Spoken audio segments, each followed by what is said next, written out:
Évangile de Luc, chapitre 15. Tous les publicains et les gens de mauvaise vie s'approchaient de Jésus pour l'entendre.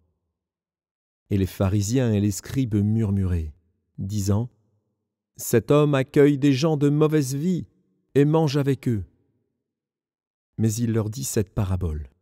« Lequel d'entre vous, s'il a 100 brebis et qu'il en perde une, ne laisse les 99 autres dans le désert pour aller à la recherche de celle qui est perdue, jusqu'à ce qu'il la trouve.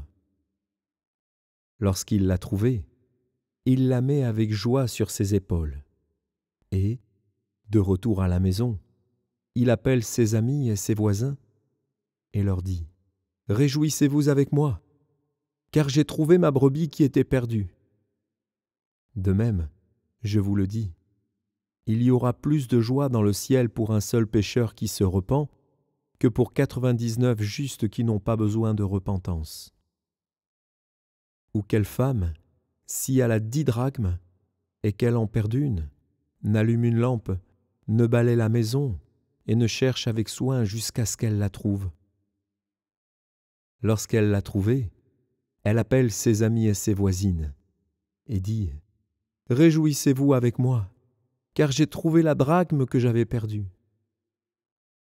De même, je vous le dis, il y a de la joie devant les anges de Dieu pour un seul pécheur qui se repent. Il dit encore : un homme avait 2 fils. Le plus jeune dit à son père : « Mon père, donne-moi la part de bien qui doit me revenir. » Et le père leur partagea son bien. Peu de jours après, le plus jeune fils, ayant tout ramassé, partit pour un pays éloigné, où il dissipa son bien en vivant dans la débauche. Lorsqu'il eut tout dépensé, une grande famine survint dans ce pays, et il commença à se trouver dans le besoin. Il alla se mettre au service d'un des habitants du pays, qui l'envoya dans ses champs garder les pourceaux.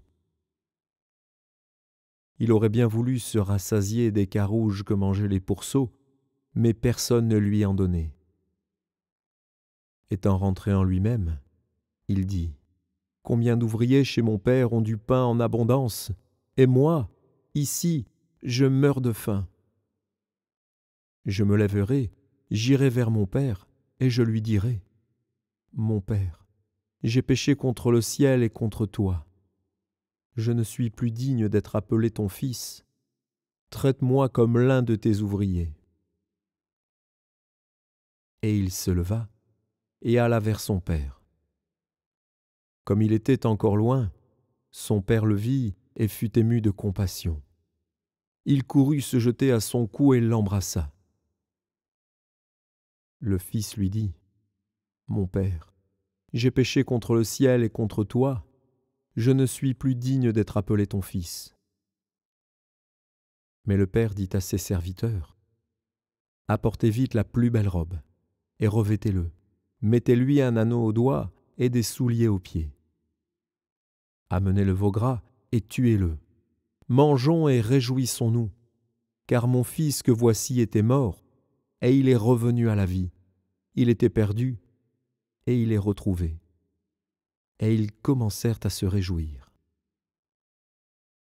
Or, le fils aîné était dans les champs. Lorsqu'il revint et approcha de la maison, il entendit la musique et les danses. Il appela un des serviteurs et lui demanda ce que c'était. Ce serviteur lui dit : « Ton frère est de retour, et ton père a tué le veau gras parce qu'il l'a retrouvé en bonne santé. »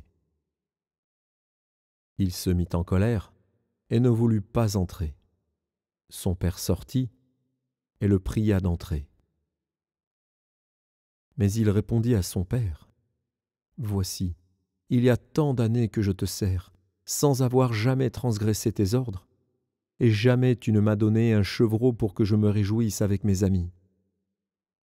Et quand ton fils est arrivé, celui qui a mangé ton bien avec des prostituées, c'est pour lui que tu as tué le veau gras. » « Mon enfant, lui dit le père, tu es toujours avec moi, et tout ce que j'ai est à toi. mais il fallait bien s'égayer et se réjouir, parce que ton frère que voici était mort et qu'il est revenu à la vie, parce qu'il était perdu et qu'il est retrouvé.